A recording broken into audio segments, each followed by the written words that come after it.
Hello, welcome back to my YouTube channel. Financial Statement Analysis and Interpretation Part 2. Okay, Part 1 already upload ಮಾಡಿದ್ದೀನಿ. ಡಿಸ್ಕ್ರಿಪ್ಷನಲ್ಲಿ link ಅದ, ಒಂದ್ಸಲ check ಮಾಡಿ. Okay, ಅಂದರೆ comparative and common science and trend analysis ಯಾವ ರೀತಿ solve ಮಾಡಬೇಕು ಅಂತೇಳಿ ಒಂದೇ ವಿಡಿಯೋದಲ್ಲಿ ನಾನು ಎಕ್ಸ್ಪ್ಲೇನ್ ಅನ್ನು ಮಾಡಿದ್ದೀನಿ. ಅದನ್ನು ನೋಡಿ ಈ ಒಂದು ವಿಡಿಯೋಗೆ ಬಂದ್ರೆ ಏನಾಗುತ್ತೆ ಅಂದರೆ ನಿಮ್ಗೆ ಈಸಿ ಆಗುತ್ತೆ. ಓಕೆ, ಫಸ್ಟ್ ಪ್ರಾಬ್ಲಮ್ ಇಲ್ಲಿ ನಾನು ತೊಗೊಂಬಂದಿರೋದು comparative income statement. First question, the income statement of a concern are given for the years ending on 31st 12 2014 and 31st 12 2015. You are required to prepare the comparative income statement. Okay, first ನಾವು ಇದನ್ನ identify ಮಾಡೋಣ. ಅವ್ರ question ಒಳಗೆ ನಾವು ನೋಡಿದ ಕೂಡಲೇ ತಿಳ್ಕೊಂಡ್ಬಿಡ್ಬೇಕು comparative, common ಸೈನ್ಸ್ ಆರ್ ಟ್ರೆಂಡ್ ಅನಾಲಿಸಿಸ್. ಫಸ್ಟ್ ಅದನ್ನ ನೀವು ಸರ್ಚ್ ಮಾಡಬೇಕು ಯಾವ ಬೇಸ್ ಮೇಲೆ ಕೇಳಿದಾರಂತ. ಹೌದಾ? ಸೊ ಇಲ್ಲಿ ನಮ್ಗೆ ಗೊತ್ತಾಯ್ತು ಕಂಪ್ಯಾರಿಟಿವ್ ಇನ್ಕಮ್ ಸ್ಟೇಟ್ಮೆಂಟ್ ಅನ್ನ ಕೇಳಿದ್ದಾರೆ. ನೋಡಿ, ಕ್ವಶನ್ ಇರೋದು ಇಷ್ಟು. ಓಕೆ, ನಮಗೆ ಮೇನ್ ಬೇಕಾಗಿರೋದೇನು, ಯಾವ ಸ್ಟೇಟ್ಮೆಂಟ್ ಅನ್ನ ಕೊಟ್ಟಿದಾರ, ಆಮೇಲೆ ಅಲ್ಲಿರುವಂತಹ ಪರ್ಟಿಕ್ಯುಲರ್ಸ್ ಒಳಗೆ ಏನೇನು ಕೊಟ್ಟಿದ್ದಾರೆ ಅಂಡ್ ಇಯರ್ ಅನ್ನ ನಾವು ಕರೆಕ್ಟ್ ಆಗಿ ನೋಡ್ಕೋಬೇಕು. ಪರ್ಟಿಕ್ಯುಲರ್ಸ್ ಒಳಗೆ ಏನ್ ಕೊಟ್ಟ ಅಂದ್ರೆ sales, cost of sales and other expenses. Next 2 years ಅನ್ನ ನಮಗೆ ಕೊಟ್ಟಿದ್ದಾರೆ, 2014 ಅಂಡ್ 2015. ಸೊ ಸೇಲ್ಸ್ ನೋಡಕ್ ಬಂದ್ರೆ 1,50,000 ಅದ ಅಂಡ್ 2,00,000 ಅದ, ಅಂಡ್ 14 80,000 ಅದ, 1,20,000, ಸಾರಿ 10,000, 50,000. ಓಕೆ, ಇದರದ ಸೊಲ್ಯೂಷನ್.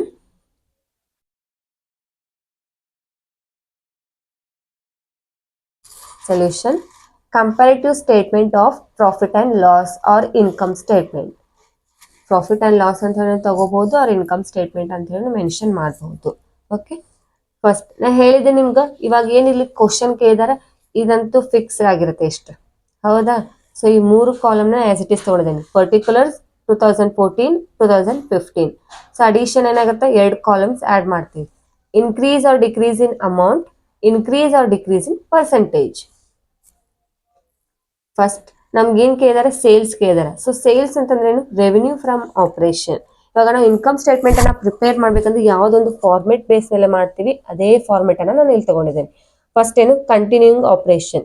ಸೊ ಇದ್ರೊಳಗೆ ಏನ್ ಬರುತ್ತೆ, 2 ಬರುತ್ತೆ, revenue from operation and other income. ಇವಾಗ ರೆವಿನ್ಯೂ ಫ್ರಮ್ ಆಪರೇಷನ್ ಸೇಲ್ಸ್ ಅನ್ನ ತಗೋತೀವಿ. ಸೇಲ್ಸ್ ವ್ಯಾಲ್ಯೂ ಕೊಟ್ಟಿದ್ದಾರೆ ನಮಗ ಎಷ್ಟದ, 1,50,000, 2,00,000, 1,50,000, 2,00,000. Next other income. Other income ಏನು ಕೊಟ್ಟಿಲ್ಲ, ಹೌದಾ? ಸೊ ನಿಲ್ ಡ್ಯಾಶ್ ಅನ್ನ ತಗೊಂಡಿದ್ದೆ. ಸೊ ಟೋಟಲ್ ರೆವೆನ್ಯೂ ಅನ್ನ ಏನಂತ ಹೇಳಿ ಕನ್ಸಿಡರ್ ಮಾಡ್ತೀವಿ, ಎ ಅಂತ ಹೇಳಿ ನಾನು ತಗೊಳ್ತಿದ್ದೀನಿ. ಓಕೆ, 1,50,000, 2,00,000. ಇದಷ್ಟೇ ನೋಡೋಣ ಮೊದಲು. Next less expenses. ಎಕ್ಸ್ಪೆನ್ಸಸ್ ನ ಅವರ ಕೊಟ್ಟಿದ್ದಾರೆ cost of sales and other expenses. Cost of sales and other expenses amount ಅನ್ನ ಆಸ್ ಇಟ್ ಇಸ್ ತಗೊಂಡಿದ್ದೀನಿ. ಸೊ ಇಲ್ಲಿ ನಾ ಏನ್ ಮಾಡ್ತೀನಿ, ಟೋಟಲ್ ಎಕ್ಸ್ಪೆನ್ಸಸ್ ಇವೆರಡನ್ನು ಟೋಟಲ್ ಮಾಡಿದಾಗ ನಮ್ಗೆ ಏನ್ ಬರುತ್ತೆ, 1,10,000, ನೆಕ್ಸ್ಟ್ 1,70,000. ಇದೇನಾಯ್ತು, ಟೋಟಲ್ ಎಕ್ಸ್ಪೆನ್ಸಸ್ ಆಯ್ತು. ನಮ್ಗೆ ಇವಾಗ ನೆಟ್ ಪ್ರಾಫಿಟ್ ಅನ್ನ ಕ್ಯಾಲ್ಕುಲೇಟ್ ಮಾಡ್ಬೇಕು, ಅವ್ರ ಪ್ರಾಫಿಟ್ ಅಂಡ್ ಬಿಫೋರ್ ಟ್ಯಾಕ್ಸ್ ಅನ್ನ ಕ್ಯಾಲ್ಕುಲೇಟ್ ಮಾಡ್ಬೇಕಾದ್ರೆ ಏನ್ ಮಾಡ್ತೀವಿ, ಎ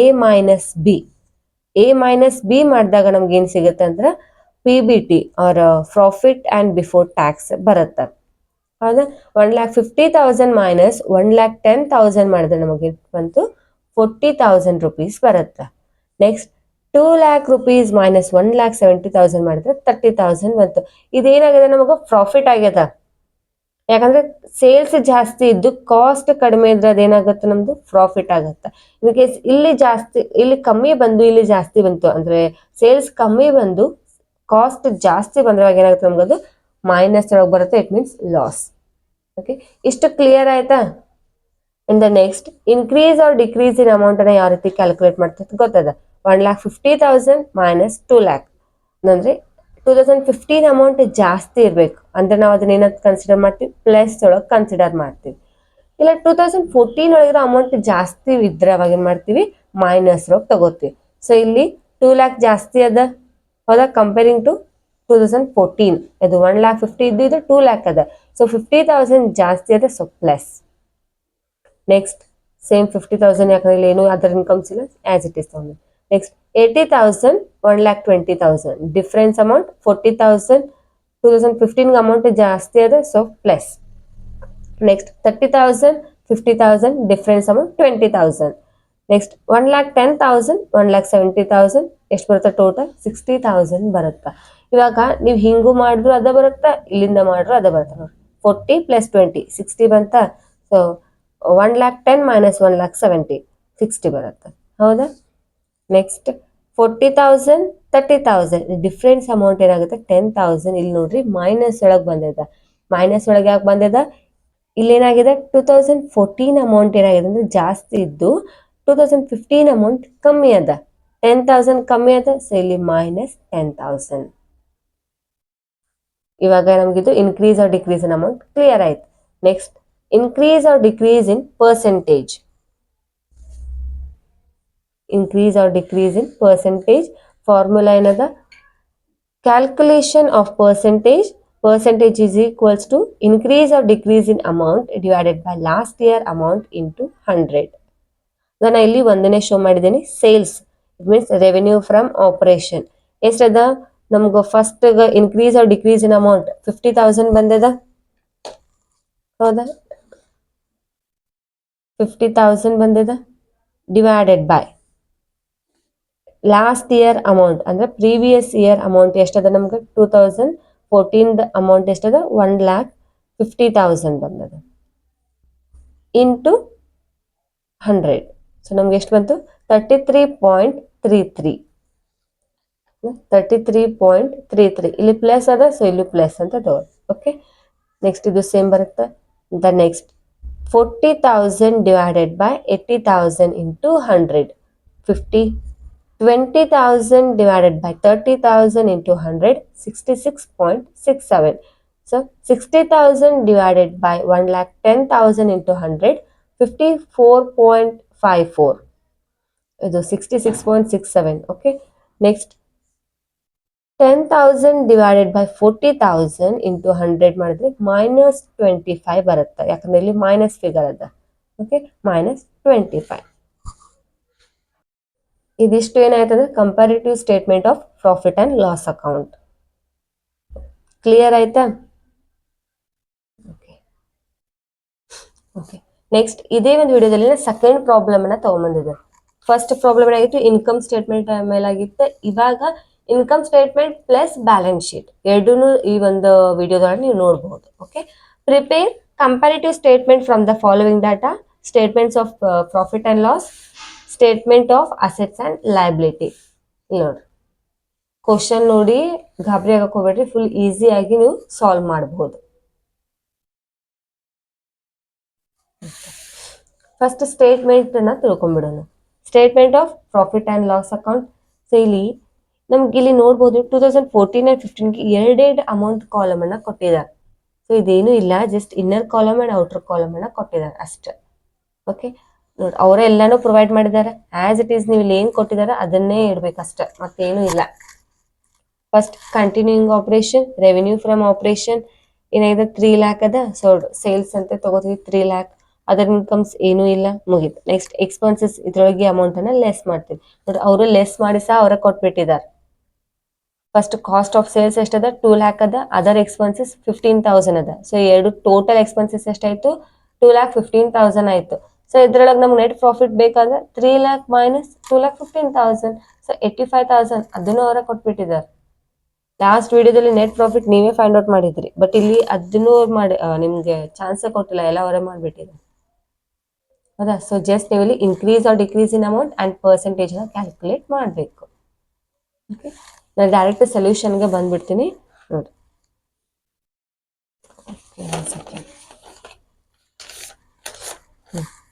ಕಂಟಿನ್ಯೂಯಿಂಗ್ ಆಪರೇಷನ್ ಇಲ್ಲ, ಇಲ್ಲಿವರೆಗೂ ಅಂತೂ ಸೇಮ್ ಇರುತ್ತೆ. 2 ಕಾಲಮ್ ಎಕ್ಸ್ಟ್ರಾ ಆಗಿದೆ. Next continuing operation revenue from operation ಎಷ್ಟದ ನಮ್ದು 3 lakh ಅದ. ಆಮೇಲೆ 3,75,000 ಅದ. ಸೊ 3,75,000 ಡಿಫ್ರೆನ್ಸ್ ಅಮೌಂಟ್ ಎಷ್ಟು ಬಂತು 75,000. 15 ಜಾಸ್ತಿ ಅದ, ಸೊ ಪ್ಲಸ್.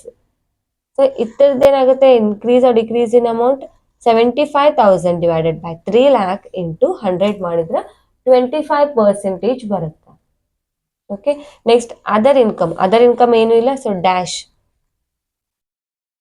ಟೋಟಲ್ ರೆವೆನ್ಯೂ ಏನಾಯ್ತು ನಮ್ದು ಆಸ್ ಇಟ್ ಈಸ್ ಬರುತ್ತೆ. ನೆಕ್ಸ್ಟ್ ಲೆಸ್ ಎಕ್ಸ್ಪೆನ್ಸಸ್ ನಮ್ಗೆ ಅವ್ರು ಏನು ಕೊಟ್ಟಿದ್ದಾರೆ cost of sales and other expenses ಕೊಟ್ಟಿದ್ದಾರೆ. Cost of sales other expenses. So amount ಅನ್ನ ನೋಡ್ಬೋದು ನೀವು 2,15,000 ಅದ, 3,15,000 ಅದ. ಸೊ 2,15,000, 3,15,000. ಓಕೆ, ಎರಡು ಥರದ್ದು ಡಿಫ್ರೆನ್ಸ್ ಅಮೌಂಟ್ 1 lakh ಪ್ಲಸ್ ಒಳಗದ. So 1 lakh divided by 2 lakh into 100 ಮಾಡಿದ್ರೆ 50. ನೆಕ್ಸ್ಟ್ ಅದರ್ ಎಕ್ಸ್ಪೆನ್ಸಸ್ 15,000 ಅದ. ಸೊ ಸೇಮ್ ಇರೋದ್ರಿಂದ ಆನ್ಸರ್ ನಿಲ್ ಆಗುತ್ತೆ. ಓಕೆ, ಟೋಟಲ್ ಎಕ್ಸ್ಪೆನ್ಸಸ್ ಅವರೇ ಕ್ಯಾಲ್ಕುಲೇಟ್ ಮಾಡಿದ್ದಾರೆ. ಓಕೆ, 2,15,000 ಇದು ಟೋಟಲ್ ಕಾಲಮ್ ಅಂದ್ರೆ ಔಟರ್ ಕಾಲಮ್ ಅದನ್ನ ಟೋಟಲ್ ಮಾಡಿಟ್ಟಿರ್ತಾರೆ. ಅದನ್ನ ನೋಡಿ 2,15,000 ಬರುತ್ತೆ. 3 lakh ಪ್ಲಸ್ 15,000 3,15,000 ಬರುತ್ತೆ. So difference amount 1,46.51. ನೀವು ಪ್ರತಿಯೊಂದಕ್ಕೂ ಕ್ಯಾಲ್ಕುಲೇಟ್ ಮಾಡಬೇಕು. 1 lakh divided by 2,15,000 into 100 46.51. Okay, profit A minus B.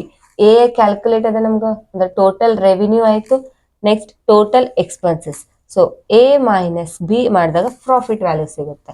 3 lakh minus 2,15,000 ಅವರು ಸಹ ಇಲ್ಲೇ ಮಾಡಿದಾರೆ. 3 lakh ಮೈನಸ್ 2,15,000 ಮಾಡಿದ್ರೆ 85,000. ನೆಕ್ಸ್ಟ್ 60,000. 3,75,000 ಮೈನಸ್ 3,15,000 ಮಾಡಿದ್ರೆ 60,000.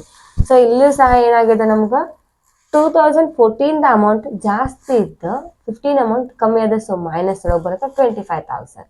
25,000 ಡಿವೈಡೆಡ್ ಬೈ 85,000 ಇಂಟು 100 ಮಾಡಿದ್ರೆ 29.41% ಬರುತ್ತೆ.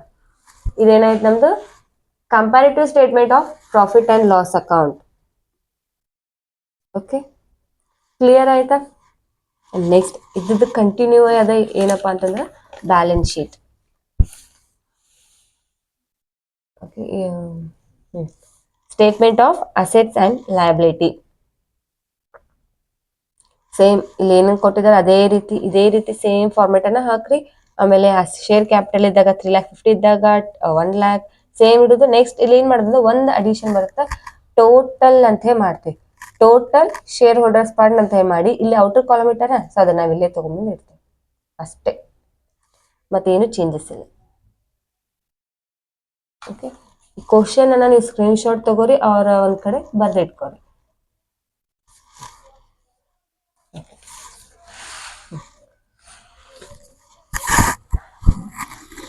Comparative statement of assets and liability. So first equity and liability, shareholders fund. ಅದ್ರೊಳಗೆ first one ಯಾವ್ದದ, ಶೇರ್ ಕ್ಯಾಪಿಟಲ್ ಅದ. ಶೇರ್ ಕ್ಯಾಪಿಟಲ್ ವ್ಯಾಲ್ಯೂ 3,50,000 ಎರಡು ಸೇಮ್ ಅದ. ಸೊ ಆನ್ಸರ್ ಏನಾಯ್ತು, ನಿಲ್ ಆಯ್ತು. Next reserve and surplus 1 lakh ಅದ. 1,22,500 ಅದ. ಸೊ ಏನಾಗಿದೆ 22,500 ಡಿಫ್ರೆನ್ಸ್ ಅಮೌಂಟ್ ಪ್ಲಸ್ ಒಳಗೆ ಬರುತ್ತಾ. ಇದು 22,500 ಡಿವೈಡೆಡ್ ಬೈ 1 lakh ಇಂಟು 100 ಮಾಡಿದ್ರೆ 22.50. ನೆಕ್ಸ್ಟ್ ಇದ್ರದ್ದು ಟೋಟಲ್ 3,50,000 ಪ್ಲಸ್ 1 lakh ಮಾಡಿದ್ರೆ 4,50,000. ಇದೇನೈತೆ ನಮ್ದು total shareholders fund A ಅಂತ ಹೇಳಿ ಮೆನ್ಷನ್ ಮಾಡ್ತೇನೆ. Next 3,50,000 plus 1,22,500 3,72,500. ಇದಂಗಂದ್ರೆ ಇನ್ಕ್ರೀಸ್ ಆರ್ ಡಿಕ್ರೀಸ್ ಎಷ್ಟಾಯ್ತು ನಮ್ದು, increase 22,500. Okay, 22,500 divided by 4,50,000 into 100 ಮಾಡಿದ್ರೆ ನಮಗೆ ಪ್ಲಸ್ 5 ಬರುತ್ತೆ.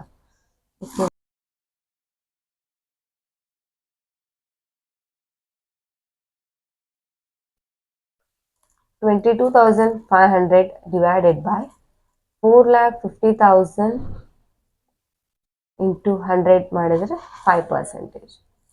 Okay. Next, non-current liability.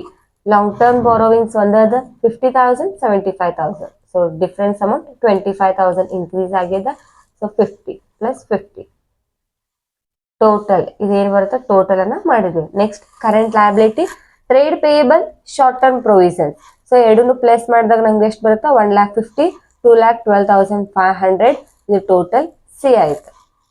ಇದಷ್ಟು increase ಆಗಿದೆ. ಸೊ ಅದಕ್ಕೆ ನಾನು ಎಕ್ಸ್ಪ್ಲೈನ್ ಮಾಡ್ತೇನೆ. ಇನ್ಕ್ರೀಸ್ ಇದ್ದಾಗ ಏನ್ ಮಾಡ್ತೀವಿ, ಪ್ಲಸ್ ಅಂತ ಹೇಳಿ ಮಾಡಿರ್ತೀವಿ. ಇವಾಗ ನಮ್ಗೆ ಏನಾಯ್ತು, A B and C value ಸಿಕ್ತು. ಸೊ ಅಷ್ಟನ್ನು ಪ್ಲಸ್ ಮಾಡಿದ್ರೆ ನಮ್ಗೆ total equity and liability value ಸಿಗುತ್ತೆ. ಸೊ 6,50,000, 7,60,000. ಡಿಫರೆನ್ಸ್ ಅಮೌಂಟ್ 1,10,000 ಪ್ಲಸ್ ಒಳಗದ. ಸೊ ಪರ್ಸೆಂಟೇಜ್ ಮಾಡಿದ್ರೆ 16.92. ಇದು ಜಸ್ಟ್ ಲಯಬಿಲಿಟಿ ಆಯ್ತು. ಅಸೆಟ್ಸ್ಗೂ ಇದೇ ವ್ಯಾಲ್ಯೂ ಬಂದ್ರೆ ನಾವು ಮಾಡಿದ್ದೇನಾಗತ್ತೆ ಕರೆಕ್ಟ್ ಆಗ. Okay, next second assets. Assets ಒಳಗೆ first one non current assets. ಅದ್ರೊಳಗೆ ಟ್ಯಾಂಜಿಬಲ್ ಅಸೆಟ್ಸ್ 4 lakh and 3,90,000. ಇದೇನಾಯ್ತು 2014 2015. ಹೌದಾ, ಇಲ್ಲಿ ನೋಡ್ರಿ 14 ಅಮೌಂಟ್ ಜಾಸ್ತಿ ಅದ. ನಾ ಹೇಳಿದ್ದ ಪ್ರೀವಿಯಸ್ ಇಯರ್ ಅಮೌಂಟ್ ಜಾಸ್ತಿ ಇದ್ದು ಕರೆಂಟ್ ಇಯರ್ ಅಮೌಂಟ್ ಕಮ್ಮಿ ಇದ್ರೆ ಅದೇನಾಗುತ್ತೆ ನಮ್ಗೆ ಲೆಸ್ ಒಳಗೆ ಬರುತ್ತೆ, ಅಂದ್ರೆ ಮೈನಸ್ ಫಿಗರ್ ಅನ್ನ ಶೋ ಮಾಡ್ತೀವಿ. ಸೊ -10,000. ಇದು ಪರ್ಸೆಂಟೇಜ್ ಎಷ್ಟು ಬರುತ್ತೆ? 10,000 ಡಿವೈಡೆಡ್ ಬೈ 4 lakh ಇಂಟು 100 ಮಾಡಿದ್ರೆ -25% ಬರುತ್ತೆ. Okay, total as it is same ಬರುತ್ತೆ, ಒಂದೇ ಅದ. So same. Next second one current assets. Inventories 1 lakh 1,50,000 ಅದ. ಸೊ ಇನ್ಕ್ರೀಸ್ 50,000 ಆಗಿದೆ. 50,000 ಡಿವೈಡೆಡ್ ಬೈ 1 lakh ಇಂಟು 100 ಮಾಡಿದ್ರೆ 50%. ಕ್ಯಾಶ್ ಅಂಡ್ ಕ್ಯಾಶ್ ಇಕ್ವಿವ್ಯಾಲೆಂಟ್ 1,50,000 ಅದ ಅಂಡ್ 2,20,000 ಅದ. So difference amount 70,000 and percentage 70,000 divided by 1,50,000 into 100 ಮಾಡಿದ್ರೆ 46.67. Next total. ಇವಾಗ ಇದೇನು ಎರಡು ಅದ, ಸೊ ಎರಡನ್ನು ಪ್ಲಸ್ ಮಾಡಿ ಇಡಬೇಕು, ಬಿ ಅಂತ ಕನ್ಸಿಡರ್ ಮಾಡ್ತೀನಿ. 1 lakh plus 1,50,000 2,50,000. Next 1,50,000 plus 2,20,000 3,70,000. So ಇವಾಗ ಈ ಎಡ್ತದ ಅಮೌಂಟ್ ಡಿಫರೆನ್ಸ್ ಅಮೌಂಟ್ ಏನಾಯ್ತು 1,20,000. ಇದು ಪ್ಲಸ್ ಒಳಗದ, ಯಾಕಂದ್ರೆ 2015 ಅಮೌಂಟ್ ಜಾಸ್ತಿ ಅದ. 1,20,000 ಪರ್ಸೆಂಟೇಜ್ ಕ್ಯಾಲ್ಕುಲೇಟ್ ಮಾಡಬೇಕಾದ್ರೆ 1,20,000 ಡಿವೈಡೆಡ್ ಬೈ 2,50,000 ಇಂಟು 100 ಮಾಡಿದ್ರೆ 48% ಬಂತು. ಸೊ ಇವಾಗ ಟೋಟಲ್ ಅಸೆಟ್ಸ್ ಅನ್ನ ಫೈಂಡ್ ಔಟ್ ಮಾಡಬೇಕಾದ್ರೆ A and B, A plus B ಮಾಡಿದಾಗ 6,50,000 ಅಂಡ್ 7,60,000 ಬಂತು. ಸೊ ಡಿಫರೆನ್ಸ್ ಅಮೌಂಟ್ 1,10,000 ಬರುತ್ತಾ. ಇದ್ರದ್ದು percentage amount 16.92 and liabilities amount ನಮಗೆ ಸೇಮ್ ಬಂದಿದೆ. So liability and assets equal ಆಗಿದೆ. ಹಾಗಾದ್ರೆ ನಾವು ಮಾಡಿರುವಂತಹ ಕ್ಯಾಲ್ಕುಲೇಷನ್ಸ್ ಏನಾಗಿದೆ ಕರೆಕ್ಟ್ ಅದ. ಓಕೆ, ಈ ಒಂದು ವಿಡಿಯೋದಲ್ಲಿ comparative statement, income statement and income statement plus balance sheet ಅನ್ನ ಈ ಬೇಸ್ ಮೇಲೆ ಪ್ರಾಬ್ಲಮ್ಸ್ ಅನ್ನ ಕೇಳಿದಾಗ ಯಾವ ರೀತಿ ಸಾಲ್ವ್ ಮಾಡಬೇಕು ಅಂತ ನಾನು ಹೇಳಿದ್ದೀನಿ. ನಿಮ್ಗೆ ಅಂಡರ್ಸ್ಟ್ಯಾಂಡ್ ಆಗಿದೆ ಅಂತ ಅನ್ಕೋತೀನಿ. ಅಂಡರ್ಸ್ಟ್ಯಾಂಡ್ ಆಗಿದ್ರೆ ಒಂದು ಲೈಕ್ ಮಾಡಿ, ಮತ್ತು ನಿಮ್ಗೆ ಹೇಗೆ ಅನಿಸ್ತಾ ಇದೆ ವಿಡಿಯೋಸ್ ಅಂತ ಹೇಳಿ ಕಮೆಂಟ್ ಮಾಡಿ. ಅಂಡ್ ನಿಮ್ಮ ಫ್ರೆಂಡ್ಸ್ಗಾಗಿ ಆದಷ್ಟು ಶೇರ್ ಮಾಡಿ. ಪ್ಲೀಸ್ ಸಬ್ಸ್ಕ್ರೈಬ್ ಅನ್ನ ಮಾಡ್ಕೊಳ್ಳಿ. Thanks for watching.